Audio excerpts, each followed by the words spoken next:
Hello, everyone, and welcome back to today's episode of the DM Shower Thoughts, the show where we talk about our shower thoughts in 5th edition Dungeons and Dragons and tabletop scenarios in general, how to become your best self through gaming. My name is Adamus. I'm John, and this is my lovely wife, Julia, who's about to... Yeah, we're recording. What are you doing? This is my Yeah, tuba. so we can post Over it on there. the YouTubes and get famous like There. PewDiePie and... My cat ran away. I was gonna. Your cat did run away. So sad. Who are you? Oh, I thought we were just gonna. All right, and I'm Ian. It's There you me. Hi. All right, so let's kick it off with a whole bunch of shower thoughts. So, John, go ahead. Okay, so as Adamus noted, at the April 10th Final Fantasy VII Remake came out. Final Fantasy VII was like one of those defining aesthetics from my youth. Made me want to walk around wearing sleeveless black sweaters and have swords that make no sense. And I definitely did not have the physique to pull off the Cloud look, but I still wanted to. So Final Fantasy VII does a lot of interesting things with its game mechanics. It runs a similar kind of feel to a Kingdom Hearts style game, except there's a lot more pausing in the middle. So, hack and slashy type stuff. One of the things that it highlights, which I went, hey, we just talked about that, is staged encounters. So pretty much every boss fight has the exact dynamic battle system that we that we had just talked about, where there's an initial stage where you're figuring out its weakness.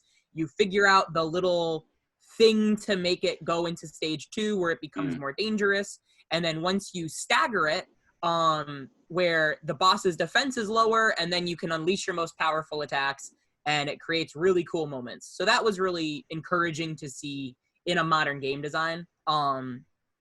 The other thing is something that I actually had been thinking about separately, but it was also confirmed by the 7 Remake design, which is upgrading your own equipment and utilizing spell gems. Now, anyone familiar with Final Fantasy VII will know one of its big magic systems is the materia system, which spell gems, basically the same thing. Yeah.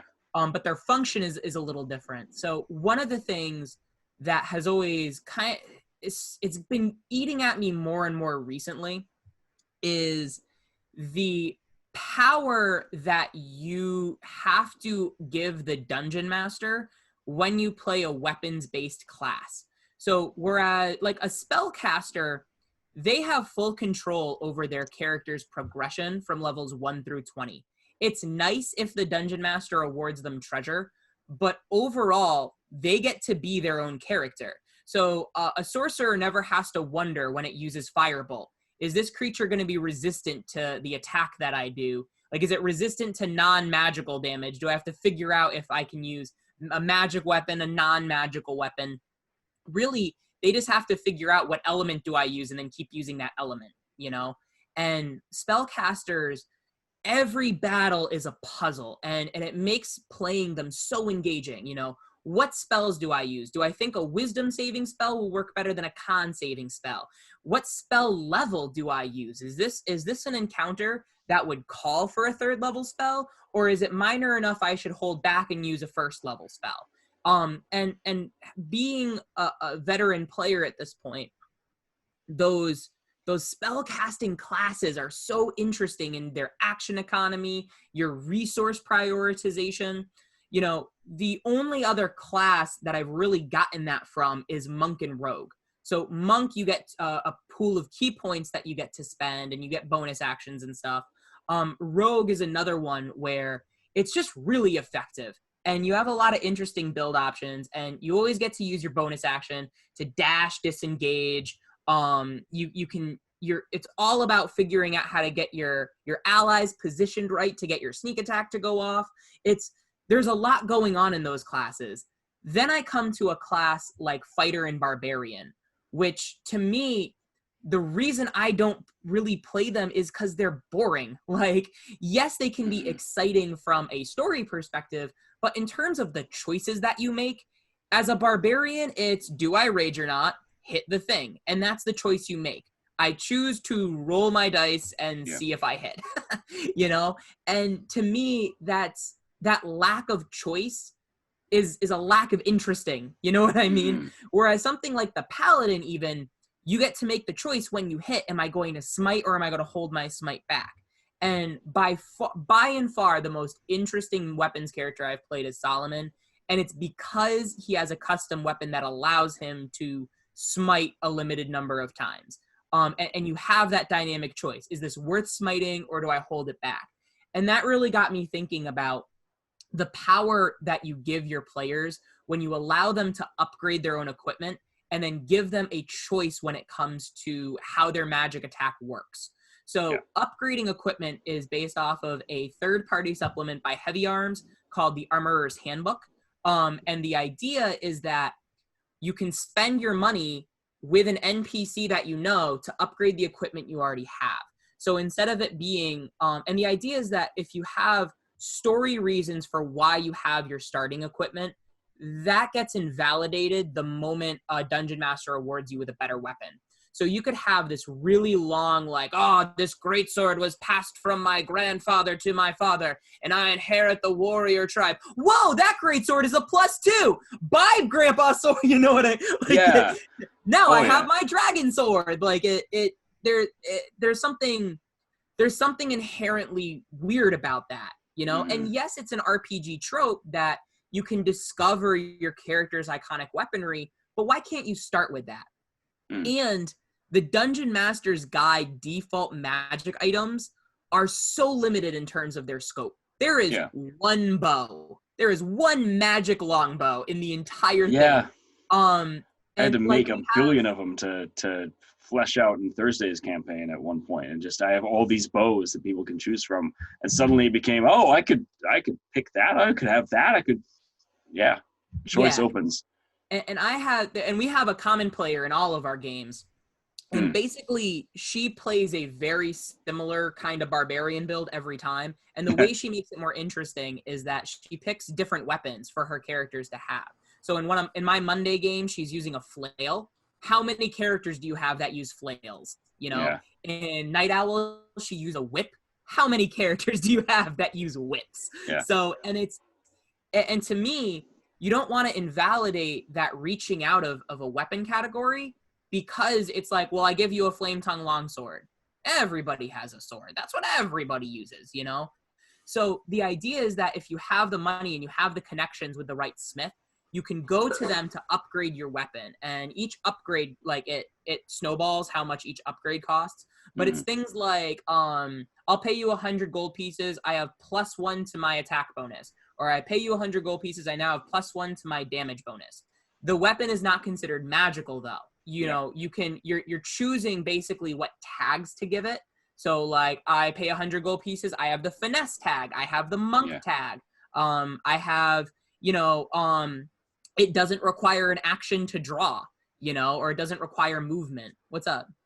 This ties directly into Grey Owl's book 2, which has a lot more of a very mechanical, and by mechanical I mean like mech, steampunk feel, even more so than Cloud Singer and book 1.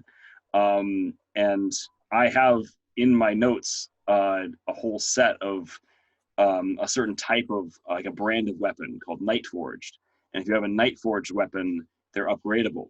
So there's like Night Forge smiths that are trained in not just giving you one use items or just like, here's a +1 weapon, but they're trained to upgrade your own weapons. And it's exactly that. It's the Diablo 2 trope of how do I add extra tags onto my weapons, and then the type of costs. But that thing about a +1 weapon as opposed to a magical weapon, you have to get a certain type of gem dust to then get turned into an alloy that then lines the blade, and that allows it to be magical. Even if you make it a +4 whatever, it still couldn't be magical unless you get that material. So it becomes a lot more of looking for specific materials to provide to the smith so that you can upgrade, even if you're not skilled in the forging. Yep. And actually, and the only difference is I let it be all weapons. Any weapon can be upgraded, because again, if you have a really awesome story of why you have that weapon, that character creation, I don't want to invalidate that by making you have to give it up.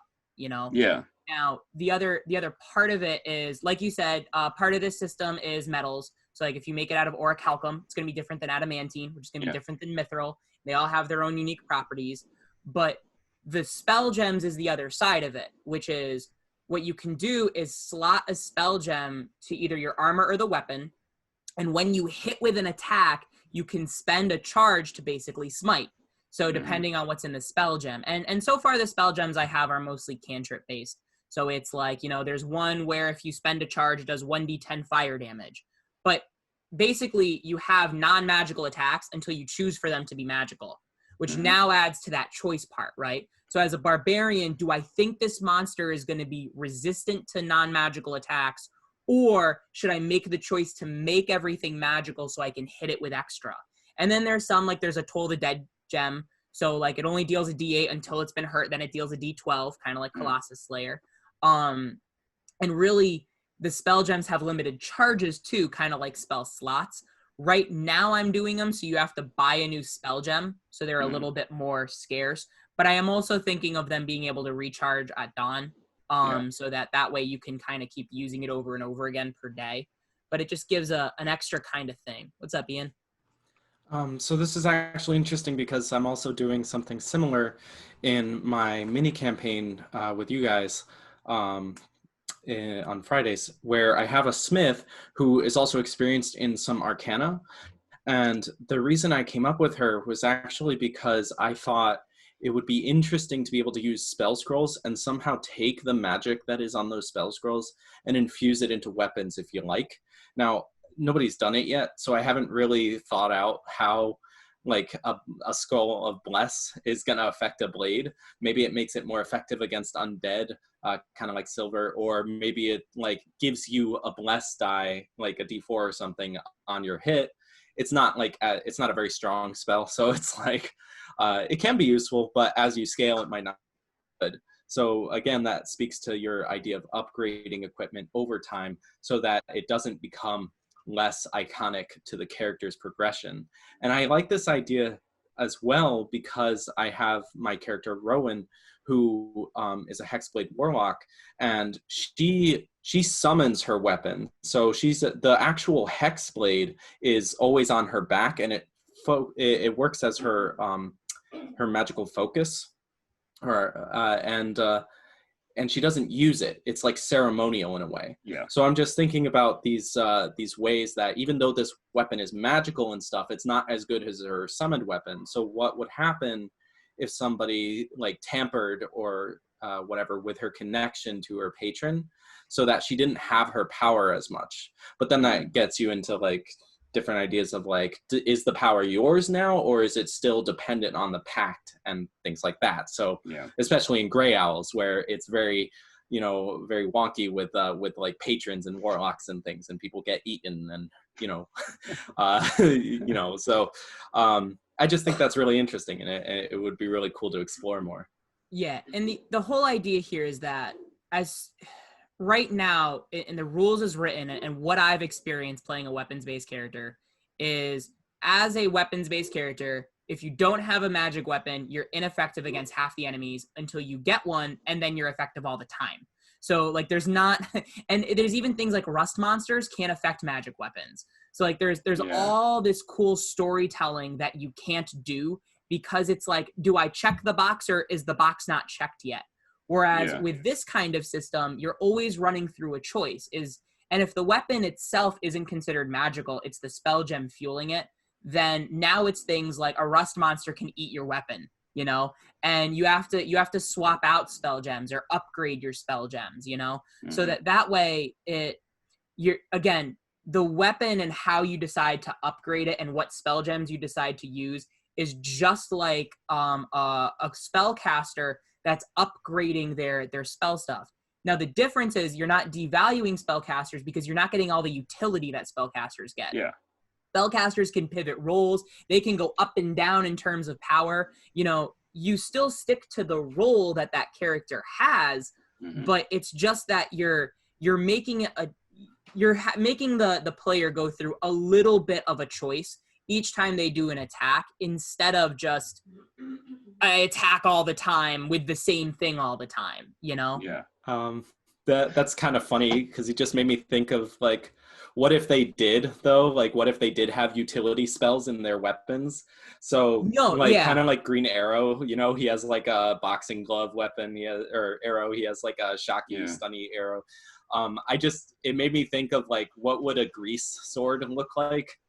And Just that's like you hit yeah. them and then like it explodes in grease. But then you still have to make that choice to invest in a grease blade. Yep. Whereas a caster will be able to say, oh, okay, I prepare these spells and then, oh, we need grease now? Bleh! Whereas the fighter that has the grease sword has spent time getting the grease sword ready, and then they have to choose when to use the grease sword.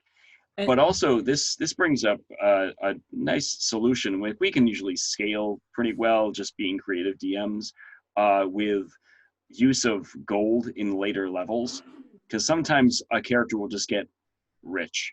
They have so much gold, it's barely an issue. But interesting resource management, and that can happen kind of early, mid game, that they're just like, I have all the equipment I need now, so I don't need to worry about riches anymore. When food costs copper, so whatever. But Why if doesn't you food have cost different more? resources in play where you have to get certain materials for certain metals, or it costs a certain amount, you can give me the material, or you can pay me this gold amount to use this material because it's this rare. There's also going to be, and with a progression and progressive choices and investment, you're going to have more uses for currency and resources that could stop if you get that +2 weapon early game. Okay, I'm good until yeah. level 18. That you're going to have a lot more investment from especially the martial classes that normally would be able to just say, oh, I've got my +2 weapon, now I'm done. Yeah, so there's two balancing mechanics with this. The first being that, like I said, the cost snowballs. So one of the things I liked about the Armorer's Handbook is your initial upgrade costs 100 gold. Then the next upgrade costs 200. Then the next upgrade costs 400. So you can't just like go to the shop with 500 gold and be like, give me good weapon, please. Like you have to make dynamic choices of what do I find more important, dealing more damage or getting a better attack bonus. Yep. The monk tag or the finesse tag. With spell gems do take up an attunement slot. So you can't just collect 6 spell gems and then rotate through them however you want. Mm-hmm. However, to swap one out, it takes a bonus action. So like if you want to take a fire gem and swap it with an acid gem, you have to, you can, if the gem is spent, you've lost your attunement already. It loses its magic. So you pop it out and you reload another one as a bonus action. But now that's taking up an attunement slot. You can't just have a completely decked out attuned character and spell gems, Yeah. And the last part is how legacy weapons kind of factor into this, like Adam said.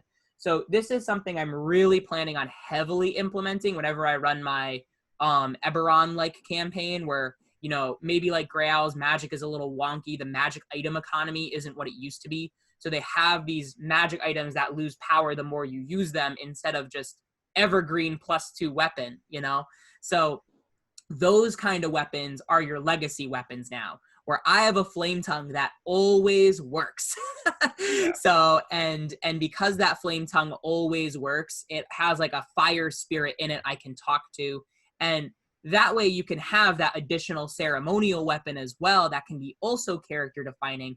There's still value in discovering treasure. They're just a lot more rare than having a weapon with a constant enchantment is a lot more rare than just being able to slot your spell gem.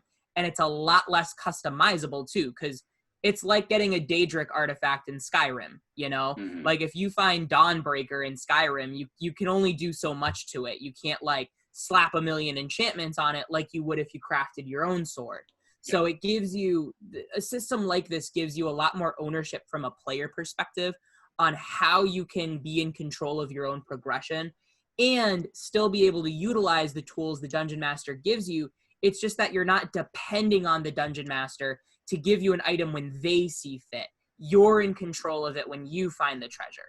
And for some players, they like having that gifting that happens when they're early on, but as they become stronger and stronger, more skilled players, they're more and more prepared to make those decisions. And like, I want a little bit more control. Whereas the beginning, they're like, I just want to be able to roll my dice, man, and that's it.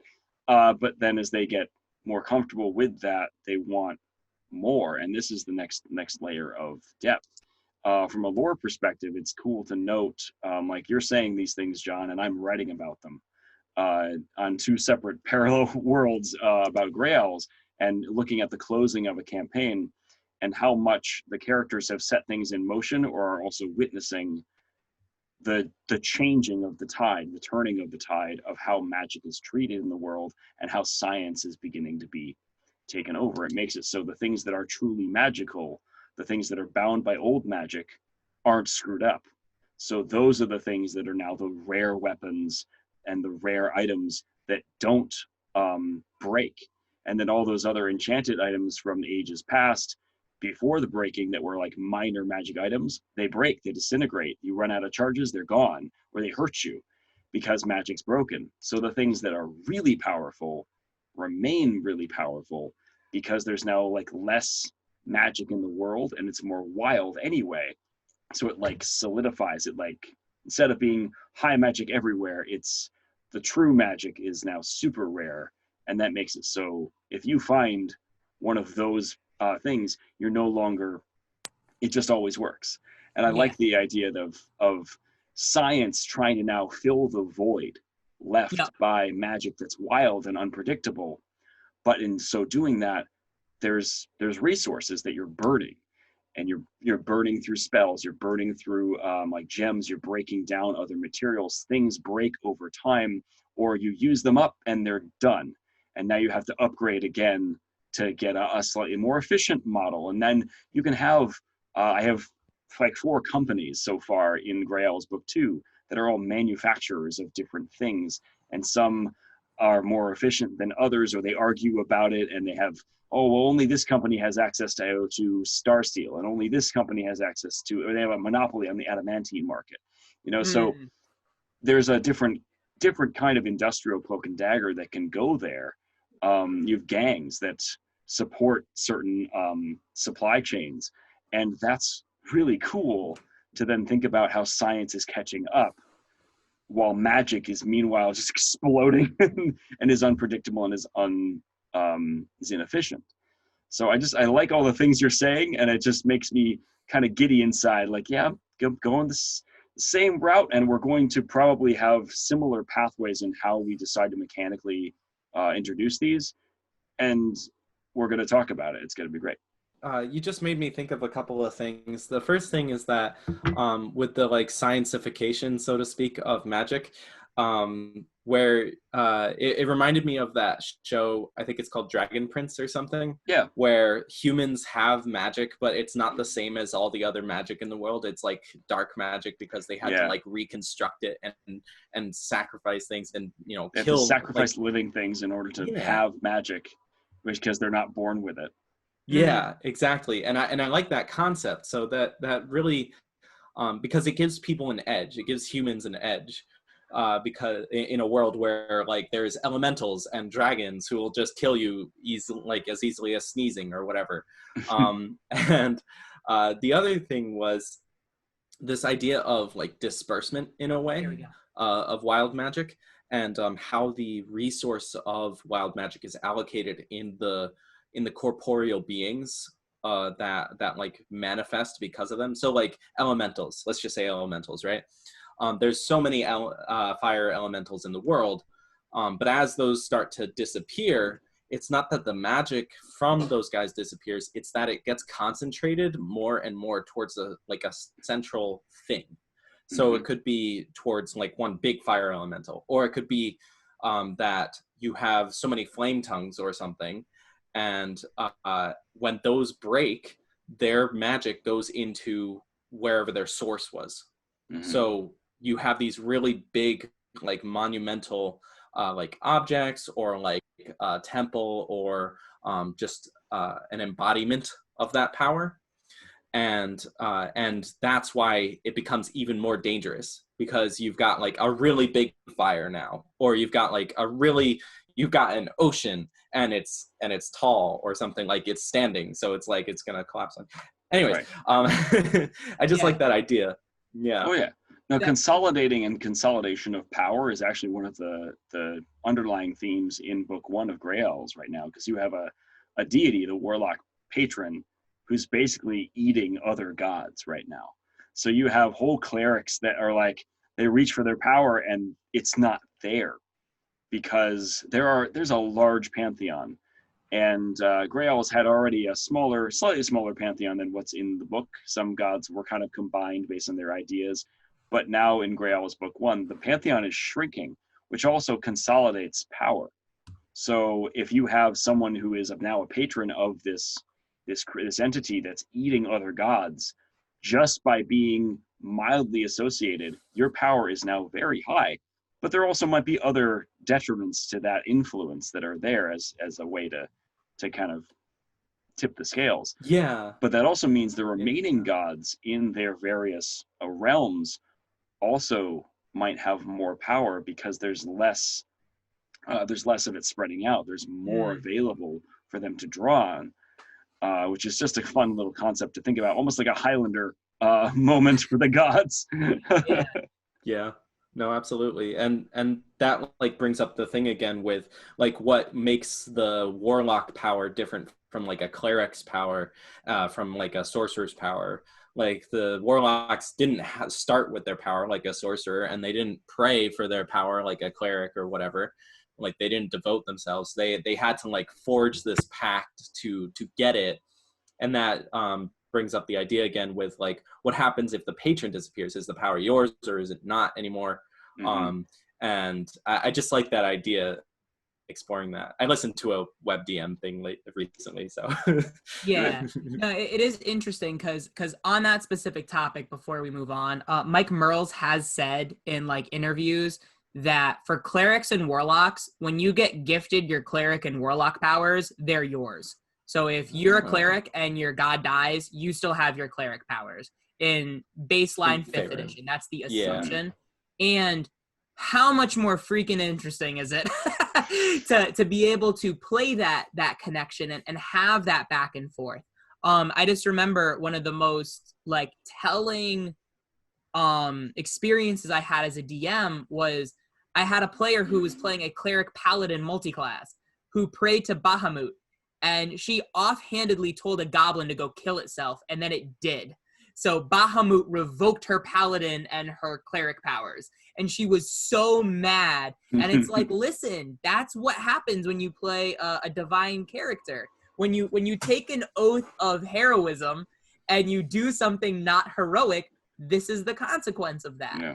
So it was just a really interesting. It taught me a lot about player expectations and being very clear up front that, you know, your powers will get taken away if you do this. And I also think I did it gradually. Like as she was making decisions like that, I'm like, all right, you get the sense Bahamut's mad about that. You feel your power getting tugged away. And then she just kept pressing the issue.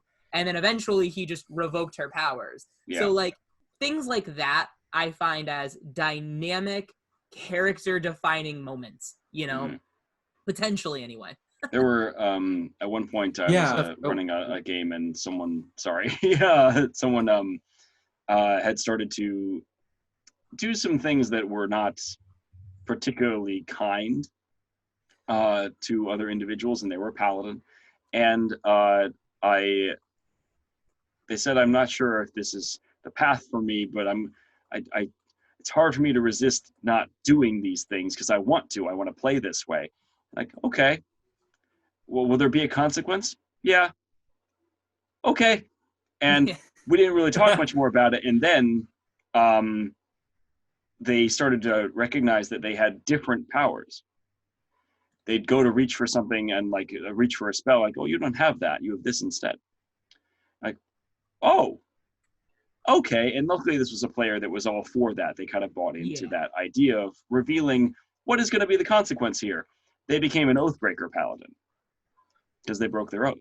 Right. Yeah. So then they had like necrotic abilities, and they decided to keep that and they went evil. It's just okay. All right, sure. If you want to go down that path. So yeah, that's pretty much what I had on upgrading equipment and spell gems. That's like the actual system. I do have tables if anybody wants them. On what I've come up with so far, and I'd be really interested to see what kind of tags my players would be creative in coming up with. You know, because really, to me, that's the whole thing. Is when a player approaches you and they're like, I kind of want my weapon to function like this. It's these are some things I've thought of and I've wanted as a player and I'm implementing as a DM. That doesn't mean that we have to stick to just these options. Yeah. The other thing is there are a few tiers. So when you have, you know, to basically get a +1 non-magical weapon, +1 attack and damage, it's 300 gold pieces to upgrade whatever you have. To get a +2, it's now 5,000. So like it does kind of ramp up that way because the idea is that the more powerful your weapon gets. What? Say 300, then 5,000. 300 and then 5,000. Yeah, because 5,000 is kind of the rare average gold piece rate in Xanathar's. And then I think like it's like 10 or 20,000 because that would be like a very rare.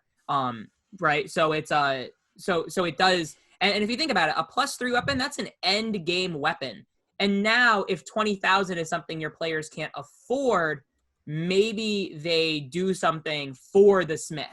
And maybe they can't even find the smith on the material plane. To make a +3 weapon, which is like legendary, maybe they have to go to the outer planes and find a smith that lives in some like sigil or something. And then only he can do it, but he'll only do it if you trade favors with him, you know? Right. So the thing I like about a system like this is it encourages role playing, and it is story hook fodder of you want this thing, do this thing for me. And now you have the call to adventure, which is what, anyway.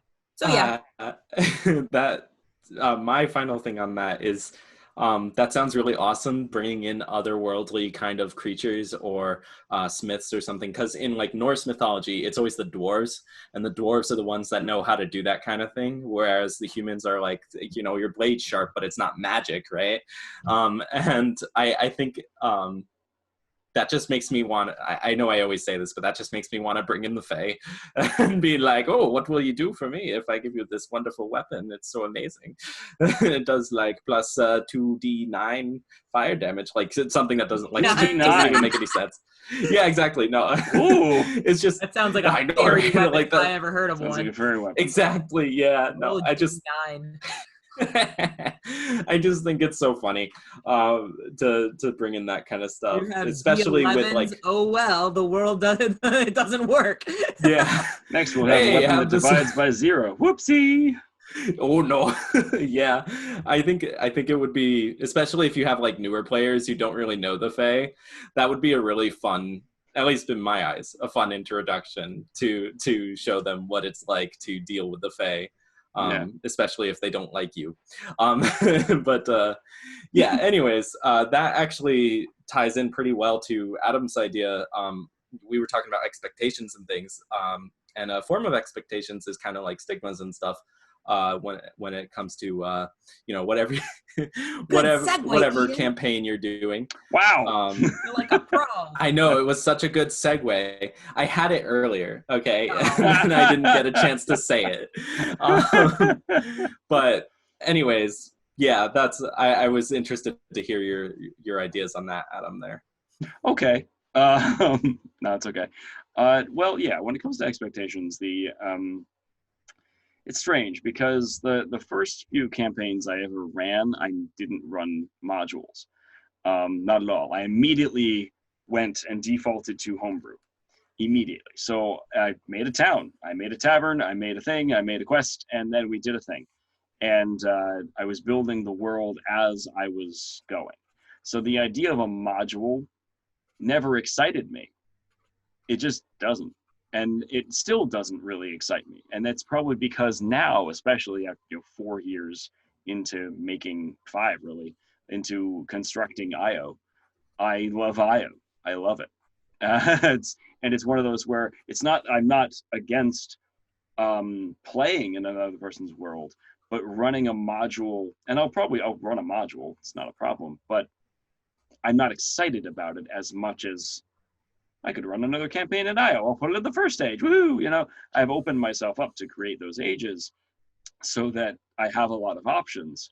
But also, I wonder what, and if any of you guys have encountered specific stigmas when you are running a module, like when, and if there are certain feelings of other DMs on running a module, and then also from players in playing in them. And there's one that comes up a lot that I have read about from players when they're in a module, and if they have experience playing in a homebrew campaign and then playing in a module. And this is a stigma, not necessarily true, but their belief is that my character has no impact on the story, or they don't matter. I could show up with a different character into this module and we'd still have the same story because the module is pre-written and it's a pre-written story with its own conclusion, which we know to not actually really be true, as long as we're willing to diverge and move our hooks around and add in impact for those players and characters so that it does change things. Yeah, John? So I have two things. The first one is I've actually read the opposite, which is I've been reading these D&D hot takes recently, and they've been making me giggle. And one of the ones that I thought was like, "Hoo boy, I don't know if I want to touch that," is if you run your first campaign as a homebrew, you're setting yourself up for mediocrity at best because you're putting a Band-Aid on the fact that you're not making your game interesting on its own. Like, it's the idea that I need to homebrew these rules to make my game interesting because I don't have the skill set to make it interesting kind of on my own, you know? And I thought that was like a really, again, that's not something I agree with. And from my personal experience, I tried the same thing. I tried to homebrew my first game and it was a freaking disaster. Mostly because I was inexperienced as a DM. I think that having run as many modules as I am, I do think it's a personal preference thing. I find running a module freeing because I don't have to sit there and worry about connecting all the threads. I get to free myself up to just listen to what my players want to do within the module. I've run like modules multiple times too. I think I've run Sunless Citadel like 4 times now, out of Tales from the Yawning Portal. And every single game has been extremely different. And the outcomes have been very different too. There are common things. They all discover there's a druid that's a bad guy, and they all fight the druid that's the bad guy. But like how they get there, sometimes, you know, certain characters die. Sometimes certain characters are saved. Sometimes, you know, they befriend certain allies. Other times they just go in and kill everything. Dragon Heist was another perfect example where I ran the first chapter of Dragon Heist 3 different times, and I got 3 very different results based on the characters that the players brought. So the first time I ran it, there was the famous warehouse that we talk about a lot where the Kenku almost wiped a party of 7 by themselves. The first party I ran, which was 5 players, that entire fight was negated because one of the players brought an Aarakocra. So instead, they just flew up to a window that wasn't boarded up, kicked in the window, threw in a bomb, and the Kenku were dealt with. So it's like there, and versus a party of 7 that couldn't figure out their action economy, and the 2 Kenku almost wiped them with sneak attack, you know? Yeah. So it like I have a hard time, and I can also see that a DM that has a preconceived notion of what the experience should be and artificially creating bounds that railroad their players without the ability to listen to what the players want out of the experience, I can see why a player may feel that way about modules, especially if they've had that experience. But that has a lot more to do with the DM than a module. Because what is a module besides a set of tools, which homebrew just means you came up with your own tools, you're not using somebody else's, you know? Yeah. Oh, yeah. And it comes down to, in reading a lot of those posts, it makes me just a little bit sad. Like, who was your DM?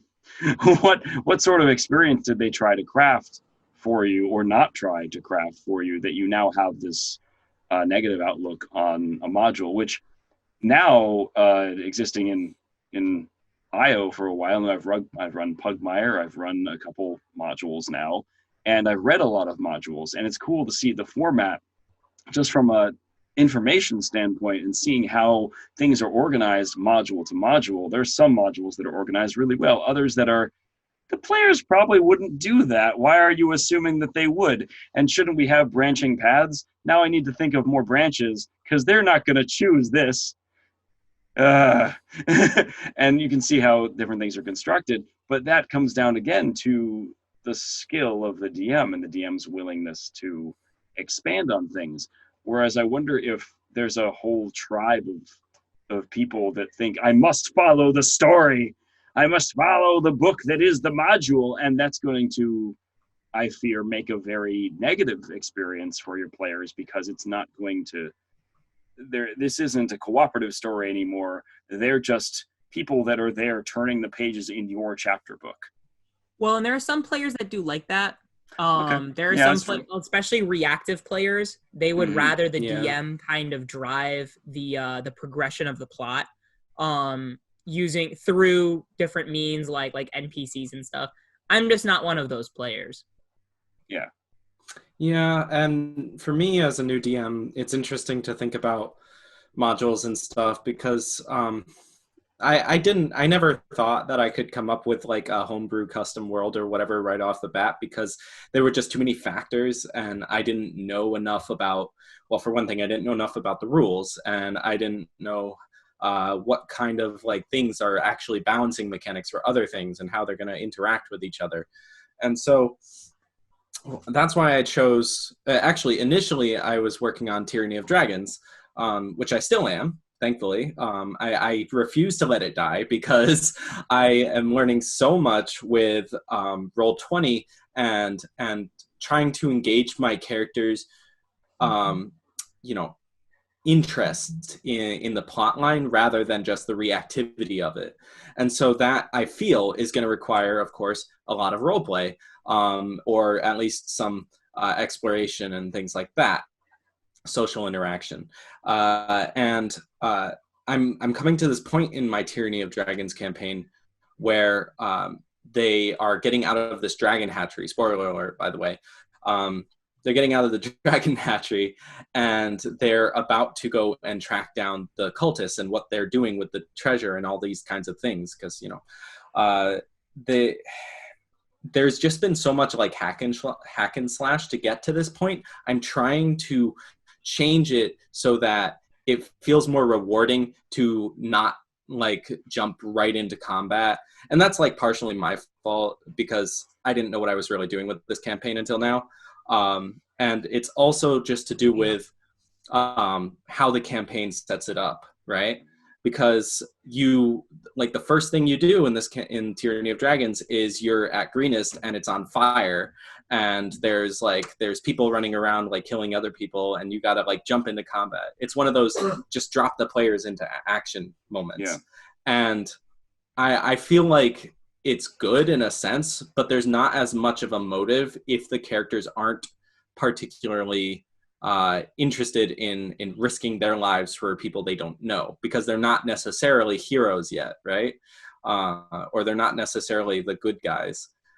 It's interesting when you have a campaign that assumes that your characters are going to be going right into these like lines of thought, like, oh, the cultists stole a bunch of treasure, let's go find where that treasure went. No, sometimes you have to have an NPC be like, we're dirt poor now. Can you help us out? Yeah. And it's going to be really cool, I think. Now with Strahd, it's another thing. It wasn't necessarily the module.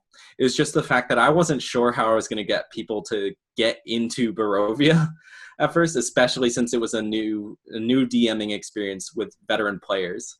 So I wanted to make it good, but I didn't know how to start that good. So it was just, it takes a minute to figure it out. And sometimes a minute is 4 sessions. So now I'm figuring out like, what can I retcon a little bit? I'm trying not to retcon too much, but what can I retcon a little bit to make it more motivating to follow this line of thought? What can I add to like the player's access of materials and handouts and things like that? Because, you know, these are monthly sessions, so people forget things. And I'm thinking like, they need to be able to have access to these things all the time so that they can remember why they're playing in the first place. And that's just like some examples of like why modules can just be kind of a mixed bag. They can be good to run, but you also have to know how to use the tools you're presented with in the module. And you know how to change the tools. Exactly. You can run a module with a group and then, oh, well, this is the hook presented by the book. That doesn't work. All right, this is my hook instead, you know? And it's okay also to, especially because, again, in this case, the players, we know this is early on in your DMing career. It's completely okay. And even for veteran DMs, it's okay to pause. If something is really hanging up on you, it's okay to pause and say, Can we approach it this way instead? I've learned a little bit. This is my perspective on it. What do you all think? And it could also very well happen that the players go, nah, we're good the way we are. It'll be fine. Or they'll say, actually, that sounds a lot stronger. Let's just flip that and we'll be okay. But having that conversation is also, dare I say, a really intelligent and mature thing to do. I think I've seen a lot of tables where the DM just assumes that they know what their players want, and they're wrong. Or they misunderstood something and they interpreted something incorrectly. And now the players are like, why are we doing this? You know, but also there's it might be a lack of maturity on both ends where we're not communicating, where we're refusing to grow in either direction. And that communication is great because it tells you, the same thing that I run into with some of my teenager players, or I feel like the face that they're wearing is one of, I'm bored, I'm not here for this, what are we even doing? And actually that's just their thinking face. And they're totally engaged and 100% here.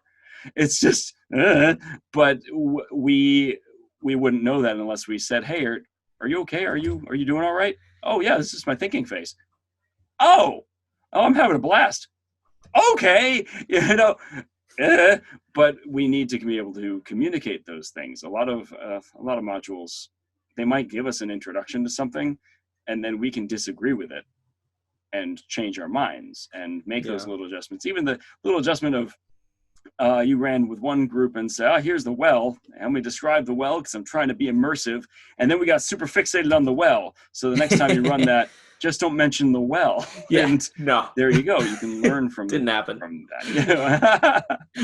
I guess there's a bigger question that because we're actually assuming something. We're assuming that there are stigmas about running a module. What's the function of Homebrew then? So like, why is Homebrew better than a module? Like what makes that? What's the thing that makes that better? You know what I mean? I don't think it's better. Yeah. I think it's a difference in style.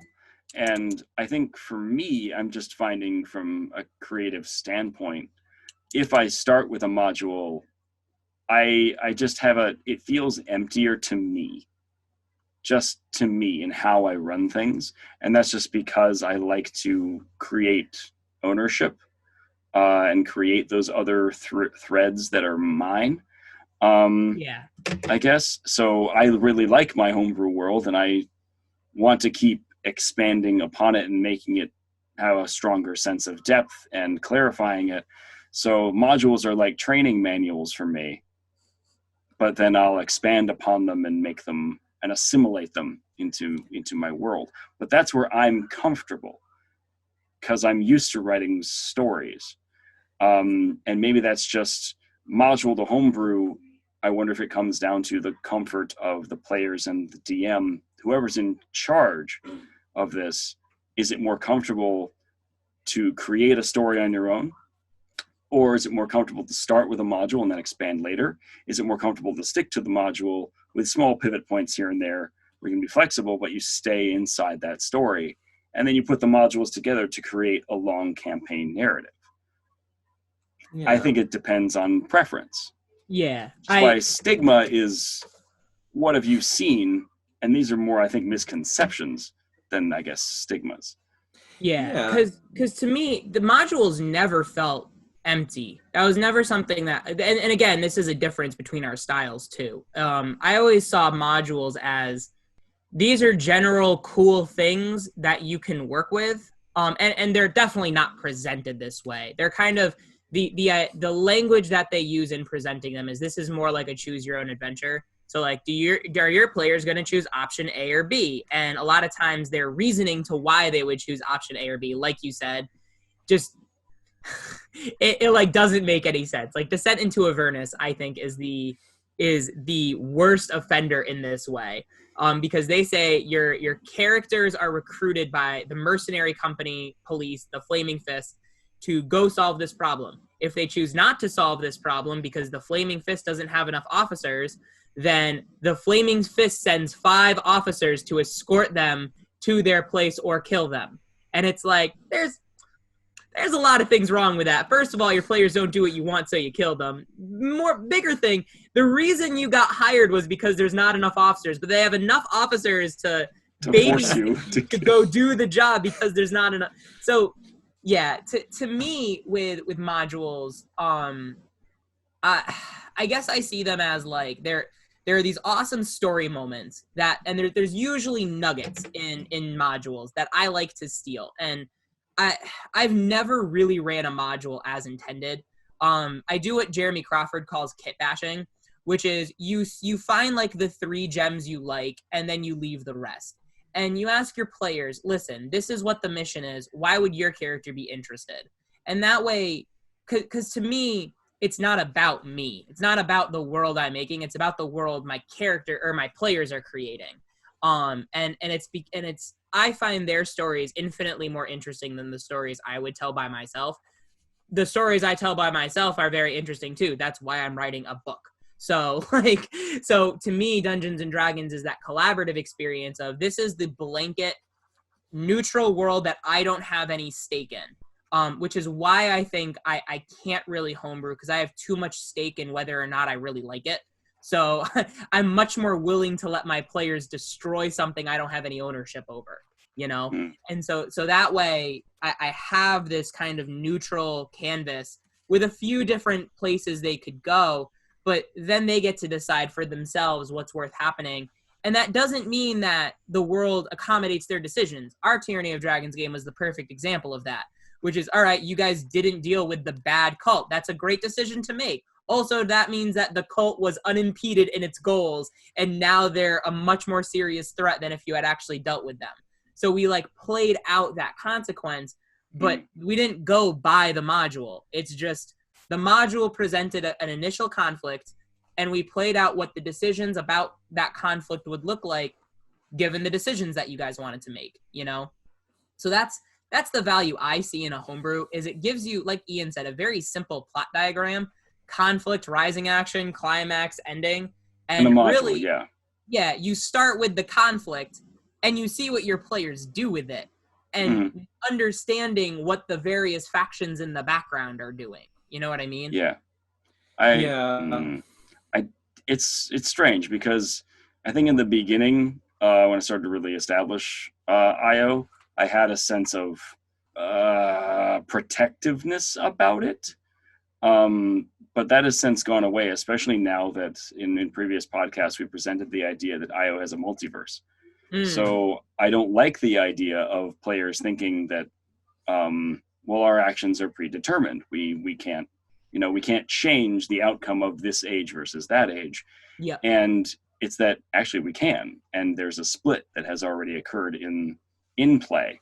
So it's important to note, which timeline are we in now? Are we in IOA or IOB or IOC or IOZ? And there's a crisis of infinite. It's the crisis of infinite. Are we in IO prime right now?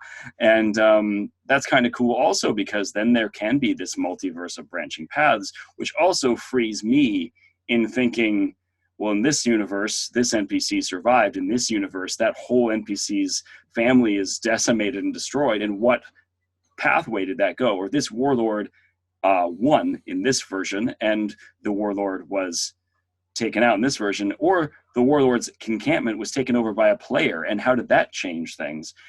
And that also frees up the players to then make all the crazy decisions that they want to make.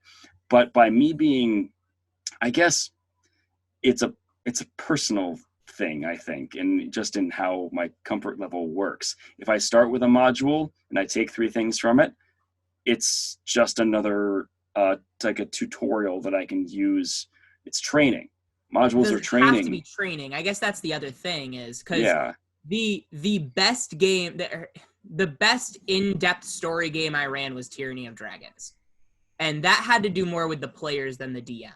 So because we did it 2 different ways, right? We ran Tyranny of Dragons as a module, and it was really in-depth story-wise. Everyone was invested in the outcome of the narrative. We tried a homebrew game, and my players stopped caring. So it's just interesting, you know. I think that's different table to table, and I don't think that's an argument for homebrew versus module. I think I'm just saying that modules don't necessarily have to be tutorials. Like, the stories they can tell can be compelling, especially like you said, if you're willing to change something about them. Yeah. But now we're getting into a weird definition argument of what's considered homebrew, what's considered part of the module, and then usually where I sit is the middle ground, which is kit bashing, which is I've decided this is an interesting enough storyline that we'll see where it goes, and some of them are more successful than others. I'm at the end of a Storm King's Thunder game. Storm King's Thunder was not an interesting module. Dragon Heist is a really interesting module. Yeah. Mad Mage is becoming an interesting module, but again, I had to make it an interesting module. So most of these modules on their own, I agree with you in that if you play them right out of the box and you stick right to everything, it's probably not going to be as rewarding or as satisfying an experience as if you give yourself permission to change things about them, or at least change the flow of events in a way that makes sense. Yeah. But I also... I think that a lot of their value, you know? Yeah. I think a lot of DMs out there, experienced and not, will assume that they must follow the module to the T. And I guess what I'm bringing up here is don't do that, because your table, your players are always going to mess that up in good ways. And you have to be open to them doing that. It's not about following it from chapter to chapter, page to page. Okay, we have moved through the book and now we are done. Good job. We made it. It's more about, this is a setup, and you can take what you want or leave it, but it's going to change, and you have to be open to it changing. And the reading I was seeing was from DMs getting frustrated that their players were going off book, and then people responding with, oh, just TPK them and start over. Like, what? Yeah. No, you go with them. What are you talking about? Yeah. And then the other one being, we're just moving through this story and nothing ever changes. My decisions don't matter because they're just going by the book. But I think what we're getting into is like Eberron. I've kit bashed the crud out of Eberron because there's so much good stuff in it that I would want to use and maybe start some people with, but then tie it somewhere else. But then there are other modules. If I look at them like a tool set, but not as a structured book that must be told this way to the end, then it's all just more tools for me. Yeah. It's interesting because that brings into the discussion kind of my shower thought in a way. Segue. That's your contribution to this, is the segue. Is that once your characters start making decisions that are quote unquote off book, how do you solidify the party's goals in the campaign and in the context of the campaign? So not just like, it's not just you guys at a table and things happen. Like we said, there's things going on in the background. There's motives for NPCs, good and bad.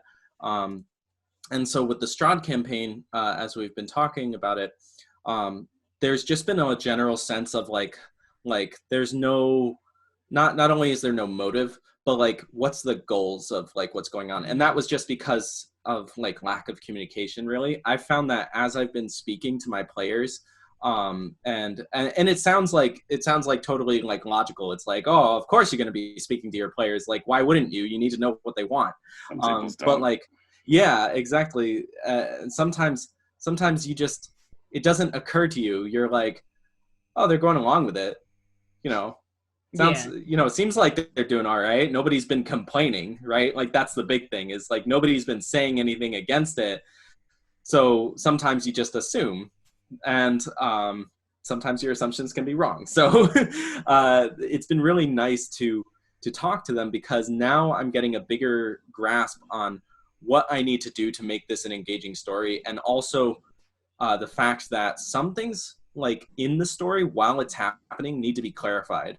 So like, who are these people anyway? That's like a big question. Like, who are we talking to, and why does it matter? Yeah. And that prompts me to ask a bunch of other questions for like, what makes a rewarding encounter and things like that. But with this, it's like, just right off the get-go, this guy comes over, he starts talking to you about his dead father, and he needs somebody to help bury him. But like, why do you care? And then it also just becomes like, maybe you just haven't said it in a way that makes sense to them, So like with this guy, his father's dead, but like, that's just a means to an end. Burying him is just a means to an end, because he needs to get his sister the heck out of this place, because she's in danger from the big bad guy, who's like behind the scenes of the campaign and you haven't met yet or something. So for me, just in this idea of solidifying the goals of the party and making it and presenting encounters that further these goals, just makes me ask a bunch of questions, like, what things can I provide to the players so that they have motives? What handouts can I give, or what interaction lines, dialogue can I do? Because I don't want to railroad them, right? I just want them to have the tools that they need to further their goals. So, yeah. Adam? So, this is my opinion, that a quest is always stronger or more motivating than a portal. So a reason to pursue a thing is more motivating than you drop here in a portal. And a portal, like when we were running a lot of games, say in Quester's Way, that sometimes we would have to do that. We would have to be like, okay, a player just dropped in, a portal opens, and they drop in, and then we get them playing. And the portal could have a pull to it as well. However, I think if the inciting incident is a portal, then the players are going to focus on, how do we get the portal to open again? How do we go home? How do we, who made the portal? Let's go talk to that guy. And they're going to be thinking portal. If the idea is, this is a quest, you are sent by this royal person to go to this place to investigate this thing, then we're going, have we investigated that thing yet? No, not yet. Okay, even if we've lost some of the details from month to month, there's still that inciting, we are on this quest. And I wonder if that is a powerful through line. It doesn't have to be a railroad, though, because there can be other avenues that you can go around to that. But if there's a disconnect in, I want them to care about this lady, but all they seem to care about is, wait, we're still stuck here, then can be a disconnect. So it feels side questy, even if that's the main plot. Yeah, main plot. It's tricky because, for me anyway, in a module like Strahd especially, where there are a lot of side quests, and just the way I presented it initially, I'm excited to get to the next session, because I think I know what I'm going to do to provide these players with a sense of urgency, a sense of motive, and it's going to be much better. But John, what did you have to say? So my first question is, how many players have been asking NPCs in Strahd how they get home? Yeah, because that's yeah, and how like committed have they been to that line of questioning? Because it's not even that. Like I Mhm. I fixate on that because that's where my character is, and I know another Right. character is. But everybody else, the general idea is, from what I'm interpreting and when I discuss with people, is that we're just kind of like, why are we here again? And I Yeah. wonder if an initial quest is the through line. Oh, why are we here again? Oh, yeah, we're trying to figure out this thing. Well, we seem to have figured it out. The quest is get home. Like Digimon. You guys watch Digimon, right? That's what happened in Digimon. Portal opens. We're in the digital world. Gotta find a way home. Like that's the quest.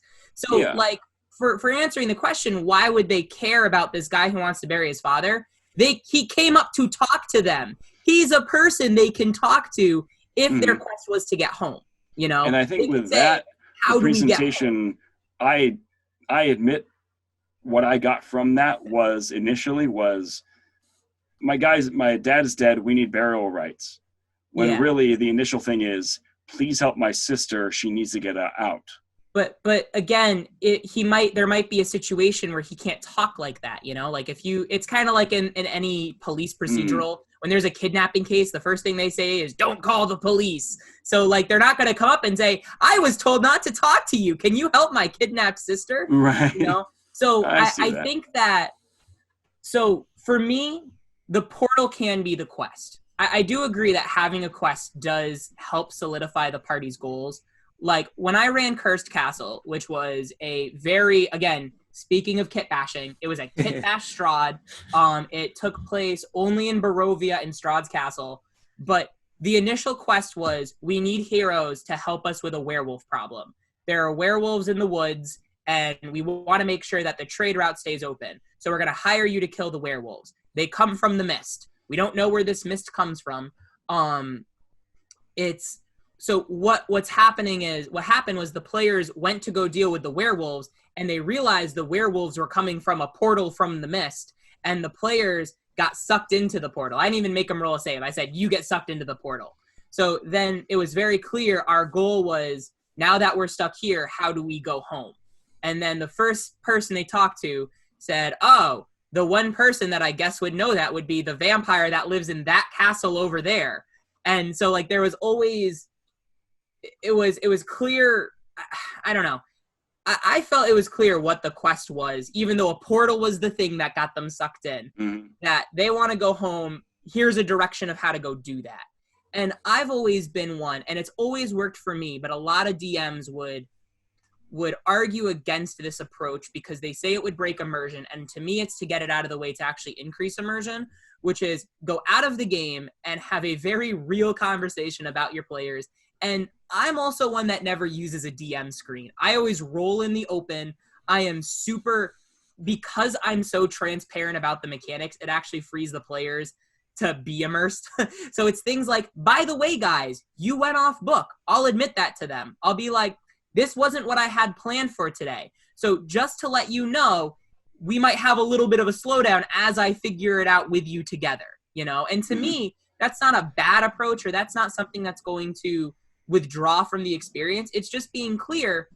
Listen, yeah, and my players almost get excited about it usually. Like, oh, we found like a secret, like a secret in Mario, you know? Ooh, we found the warp zone. Oh, we went off book. Whoa, how crazy. So like, and I'll also sit them down and be like, we need to establish what your goal is. Why do you care? You know, why are you here? If the guy was like, hey, I want burial rites for my father because you look like a cleric with your holy symbol, you know, how did that interaction play out? You know what I mean? Like, what was the response to that? I think as a whole, the presentation, there was a bit of a disconnect, it seemed like, from the party of, hey, what do you guys want to do? And like, we don't know what to do. We don't have a lot to do. Or like people like kind of clammed up. They went, I don't know what to do.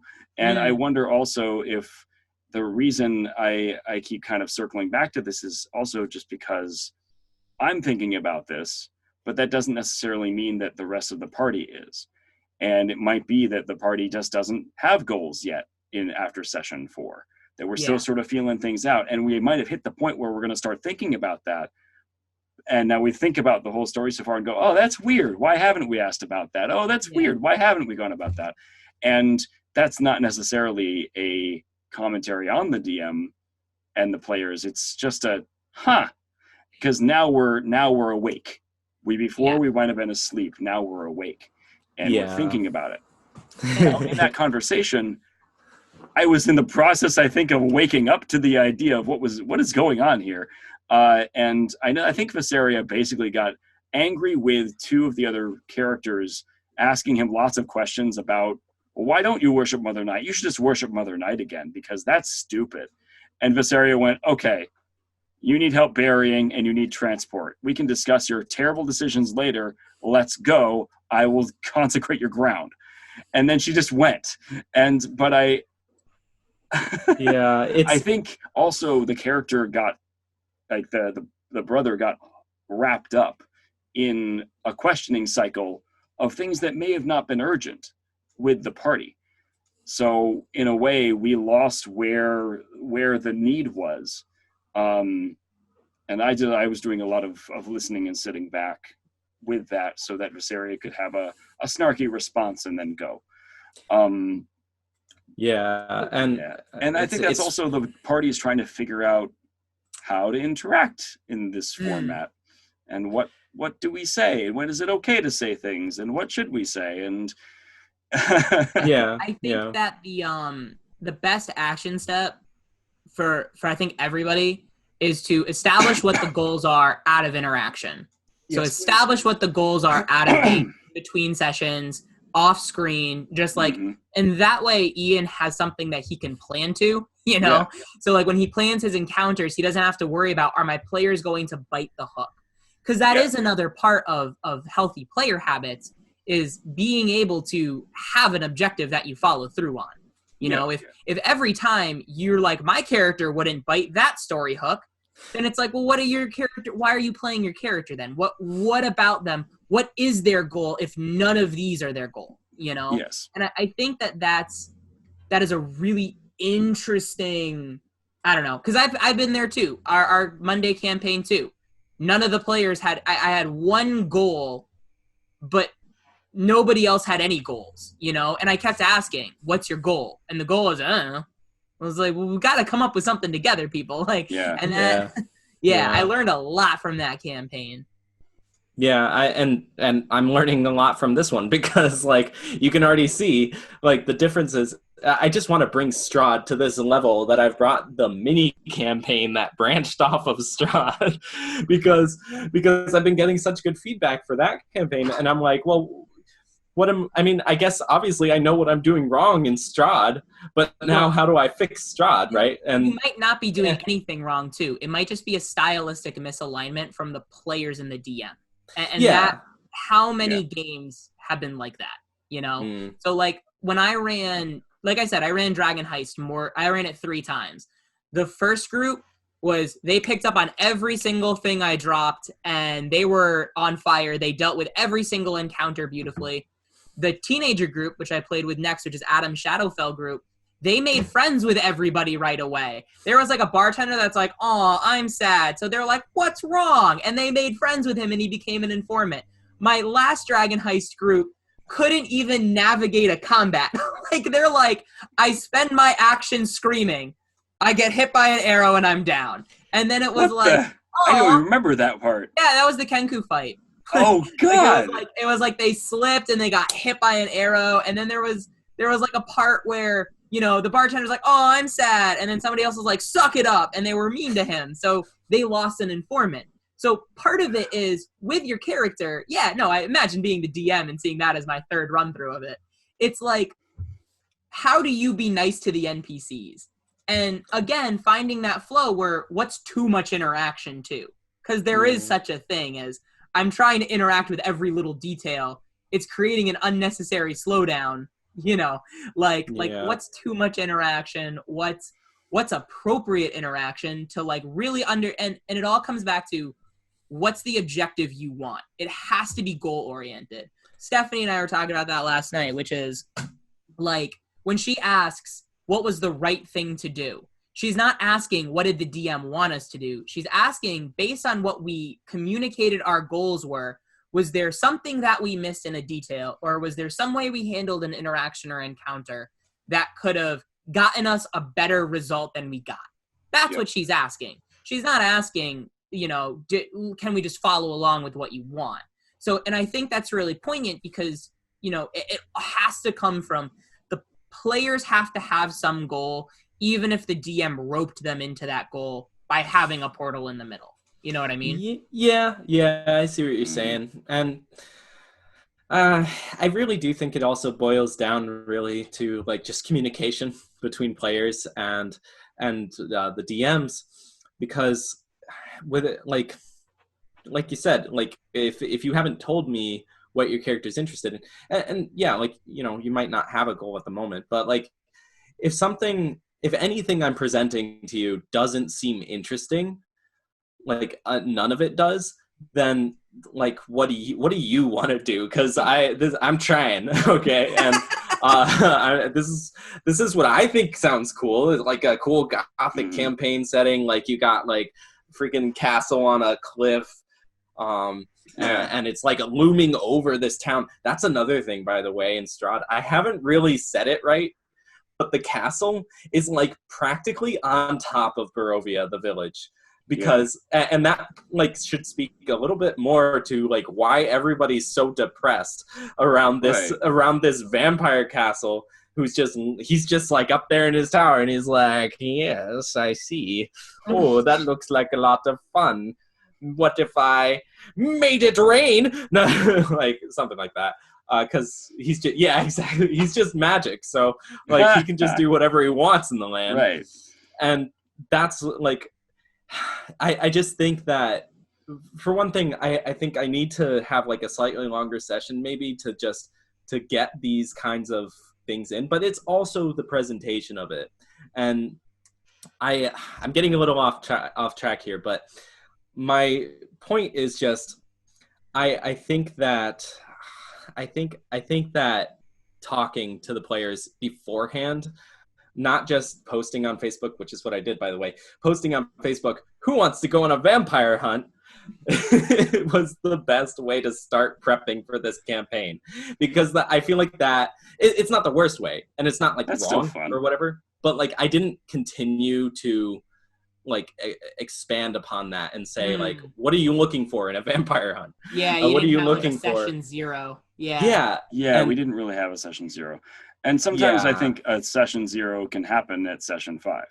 Like it's okay to kind of have a 0.5 or a 4.5. So my action step for you is before the next session that we have, hell, we could do a Zoom meeting, I don't care, where we just get everybody and with out of character, we just what are your goals in the campaign? Where are we confused? This, and you could even present like, this is what happened. Mm-hmm. This is the flow of events. And have the players ask questions throughout it. We can talk and figure out if there needs to be an agenda or whatnot, if you want to do that. But just having a session 4.5, so we can speak plainly about what is going on, where are we messing up. Because also, I think when you have a misalignment at the table, there's also hesitancy. And I'm not saying this is a good thing or a bad thing. It's just there might be hesitancy from the players that, well, I don't want to push this because he's learning. I don't want to push this because this is his module. I want the DM to feel comfortable. When actually that's counteractive, because if we're not being communicative, then it can also make the DM, feel slighted or feel uncomfortable. So Ken and I had a conversation yesterday, which was really freaking interesting, about people's relationship to adversity, and really how adversity should be the home. Because when the more challenging you try to do something, the bigger a feedback you're going to get. So, and that'll give you a much clearer indication of how to adjust. So right. Most people, when they're faced with adversity, I came up with this too when people were like, when you post on like YouTube, you shouldn't be as controversial. And I got that from a lot of different people. And my thought was, well, if I'm just going to agree with what everybody else is saying, where's my unique contribution? Where's the value or the thing I'm adding? And anytime you add a unique contribution, somebody is going to disagree with it if it's actually worth any value, you know? So, and it's, now that being said, my first few videos I did not do in the most graceful way, or I didn't do them in a way that really clearly explained where I was coming from. But again, the adverse reaction gave a very clear blind spot to where it was coming from. And so you lean into that adversity, you know? It's something that most people will move away from because they're uncomfortable, but really it's the discomfort that the grow comes from. That's why it's growing pains, you know? So it's really interesting because I don't know. It's a good thing to kind of think about, because like thinking about my Monday campaign too, I had the most adversity in that. I learned the most from that, you know? Strahd, so if their thought is I want to be nice to him because he's the DM, you're actually doing the greatest disservice, because you're not giving him the adversity to grow from. And actually, really now the campaign sounds like, from the player's perspective, they're not getting what they want to out of it. Which now begs the question, what do they want out of it? Yeah. Which is directly tied to what are the goals for the campaign, you know? So are they just there to passively have Ian practice descriptions at them? And they say, okay, I use my action to cast a spell. Or are they looking for something that's more role play heavy? Are they looking for more exploration? What about the game excites them and what energizes them? And I think we spend a lot of time putting the onus on the DM to try to figure that out, when really that should be a player habit. Is you should come to the campaign with a goal and an agenda, even if that goal is whatever the prescribed goal is by the DM, you know? So, and that's what I find makes the most engaging play. It's when the players are active participants in the journey as opposed to passive voyeurs. So yeah, I completely agree there, especially when you saying that really makes me look at my experiences as a player in these various campaigns. So like in IO, I come with like a fully fleshed out backstory and like, how did I get here? Or like, why am I here? Like, what was the point of me doing anything? I come there prepared with this concept of a character because I'm extremely interested in how that's going to play into your world. And the same thing is going for like Mad Mage. Mad Mage has like, well, I mean, at least in the way you're running it, there's a primary goal. I've never played this kind of a, you know, campaign before, and I'm really interested to see what the outcome is going to be, because I can't even imagine, because the title is Mad Mage. Like, who knows what could happen? You know, it's maddening. And I just think it's going to be really cool. It just goes to show that, you know, it's not necessarily the setting. It's not necessarily the plot or whatever. It's what your character and what you as a player are interested in getting out of it that can be explored and makes it fun. So that's yeah, I think that ties back too with my thing on homebrew and module and doesn't matter. What matters is what the players want out of it. You know, if the players want to be immersed in a custom world with a specific kind of tone or a specific kind of atmosphere, you know, that's going to lend itself towards one way or another. If the players want to show up and kill stuff, which is a lot of what my players want to do, they just want to go up, roll dice, and kill monsters. Like, a homebrew world with intricate lore is going to be inappropriate because they don't care about it. That's not what energizes them. They want to fight stuff. They want to go to the job board, take a posting, and kill the rats in the sewer.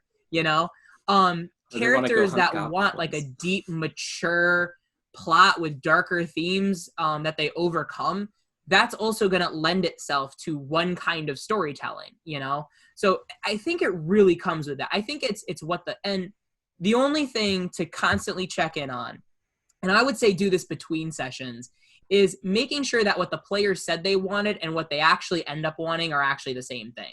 Because we've also had that happen where a player like comes in and they're like, I want to kill stuff. And then, like, my mom can be like that, where she's like, you know, I love fighting things. I love the combat. but she has to ask 10 freaking questions to every single person she meets because that's her personality. So what she says, what she wants, and what she sometimes actually what energizes her, and that's the DM's role, is listening to what they want and then paying attention to if it's aligned with what energizes them. For the player, they have a role too. They have an active role of thinking through and reflecting, what is it I actually want? What's energizing me? And can I communicate with that to the DM? Because like you said, Ian, the DM can pay attention to what energizes them, but they can also be wrong about what they think they're picking up, you know, especially if the players are trying to be polite and really they're not communicating with the DM that, you know, I'm smiling and I'm nodding and I'm saying I'm having fun, but I'm not, you know, which is why I tend to be pretty upfront with all my DMs. Like, hey, listen, I really liked that encounter. That other encounter I didn't like. As a player, I found this satisfying. As a character, I'm frustrated, or the opposite. So, like, and it's why I try, when I give positive feedback, it should be valued as positive feedback. I'm not giving hollow feedback to something, because if something does seem kind of off, or there's something I think that could have played out better, I'll be upfront and honest about it, which is controversial. But again, that's the growing pain, you know? All right, everybody. Thank you so much for tuning in to today's episode of the DM Shower Thoughts. You can find Mr. John over at DM Shower Thoughts over on the YouTubes, putting up videos every Sunday. You can find me with my blog, The GM's Corner, over at adamstraightproductions.com every Tuesday and Saturday with uploads. This podcast uploads every Friday at noon over on Podbean and very soon on YouTube. That's the other thing I'm working on this week. And also very soon, maybe even by the time this uploads, you can find my YouTube channel, The Dungeon Master's Den, after a 2-year upload hiatus. We'll be uploading videos again on one someday during the week, probably a Saturday. I don't know. But you can see also there'll be some blog posts from Mr. John and Mr. Ian, also featured at the GM's Corner for some other perspectives. And yeah, there you go. Have a wonderful day, everyone, and please, game responsibly. Bye-bye now.